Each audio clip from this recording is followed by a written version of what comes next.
என்னக்கா லீவ் விட்டாங்க? இன்னைக்கும் லீவு, நேற்றும் லீவு, நாளைக்கும் லீவு, நாளைக்கும் லீவு. ஜாலியோ ஜாலி. ஓ, உனக்கு ஜாலியோ ஜாலியா?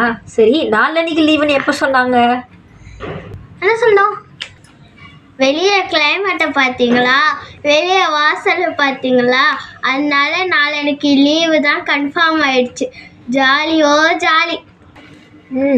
சரி பிரஞ்சனா, ஆனால் ஒரு வாட்டி புயல் வரும்போதும் நமக்கு ஒரு பாடங்களை சொல்லி தந்துட்டு போகுது.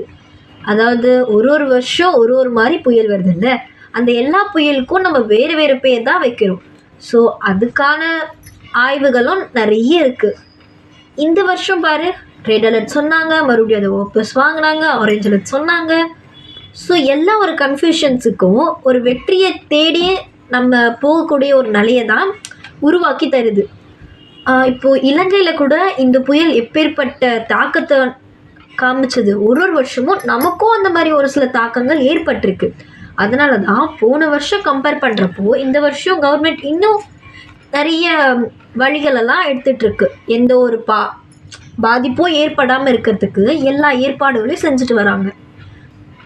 இருந்தாலும் சில இடங்களில் தண்ணி நிற்க தான் செய்து, மழை மேகங்கள் அது வேலையை காமிச்சிட்டு தான் இருக்குது. ஆனாலும் அன்னன்னைக்கான தேவைகள் நம்ம நிற்க போகிறது கிடையாது. இப்போ நம்மளோட தேவைகளை நம்ம பூர்த்தி செஞ்சு தான் ஆகணும். பசிக்கிறதுக்கு சாப்பாடு வந்து தான் ஆகணும், நம்ம வேலைக்கு போய் தான் ஆகணும். ஆனால் இந்த மழை காலத்தில் இந்த தண்ணி தேங்கி நிற்கிற இடத்துல நம்மளால போக முடியுமா? ஆனாலும் நம்ம அதுக்கான மாற்று வழியை யோசித்து அதை விடாமுயற்சியோட நம்ம வாழ்க்கையை நடத்திட்டு வரோம்னா இந்த மாதிரி பாடங்களை நமக்கு மழை தான் சொல்லி கொடுக்குது.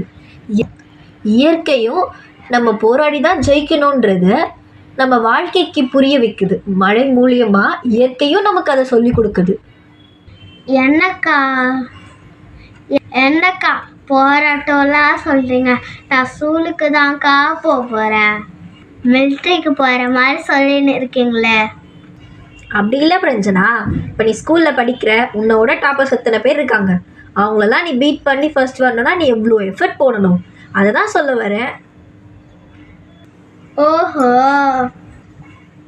என்னக்கா மழை பாடம் சொல்லி கொடுக்குது? ஷார்ட்டாக ஸ்வீட்டாக சொல்லி கொடுங்க. பிரஞ்சனா, உனக்கு தினமும் ஆன்லைனில் ஹோம்ஒர்க் கொடுக்குறாங்க தானே, வாட்ஸ்அப்பில் ஹோம்ஒர்க்லாம் அனுப்புகிறாங்கல்ல, அதெல்லாம் நீ கரெக்டாக முடிக்கணும், சரியா? புயல் வரும் தான், ஆனால் நம்ம வேலையை நாம் தான் செய்யணும். இயற்கையை நம்ம முன்னொரு மாதிரி நேசித்தோன்னா நம்ம இந்த மாதிரி கஷ்டப்பட வேண்டிய சூழ்நிலை ஏற்பட்டிருக்காது. நேசிக்கிறதுனா எப்படின்னா, இந்த மாதிரி இடத்துல இந்த அளவுக்கு தான் கட்டடம் கட்டணும், இந்த மாதிரி மரச்செடிங்களை நம்ம வளர்த்தே ஆகணும், இந்த மாதிரி குளம் குட்டையெல்லாம் நம்ம ஆக்கிரமிக்காமல் ஒழுங்காக நம்ம அதை சீர்படுத்தி பாதுகாத்திருந்தோம்னா இந்த மாதிரி கஷ்டங்கள்லாம் கண்டிப்பாக நமக்கு வந்திருக்காது. நம்ம முன்னோர்கள் மாதிரி சந்தோஷமாக நம்ம வாழணும்னா நாம் இயற்கையை பாதுகாக்கணும். மழைலாம் பெஞ்சு முடித்த பிறகு ஒரு சில வைரஸ் ஃபீவரும் வரும். அது நம்மளுக்கு எப்படி சுத்தமாக இருக்கணுன்றதை சொல்லித்தருது. நம்ம ஒழுங்காக பாதுகாப்பாக சுத்தமான இடத்துல சுத்தமாக இருந்தோம்னா இந்த மாதிரி வைரஸ் ஃபீவர்லாம் வராது.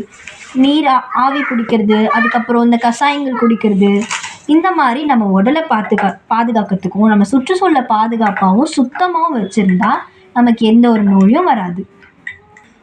இந்த மழையை பற்றி நம்ம அதுக்கிருந்து கற்றுக்கிற நல்ல விஷயங்களை பற்றி ஒரு குட்டி கவிதை எழுதி வச்சுருக்கேன், அதையும் சொல்லட்டுமா?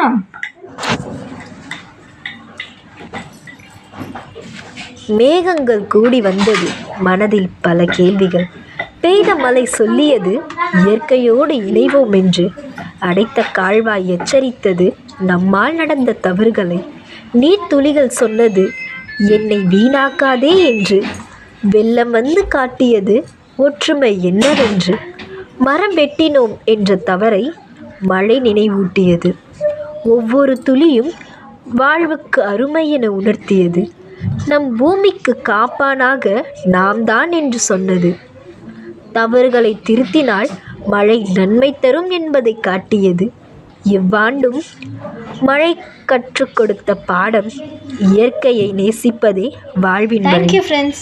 நீங்களும் இந்த லீவை யூஸ்ஃபுல்லாக ஸ்பெண்ட் பண்ணுங்கள். இயற்கையை பாதுகாப்புறது எவ்வளோ முக்கியன்றதை மனசில் வச்சுட்டு ஒரு நாளையும் நகர்த்துங்க. பாய்.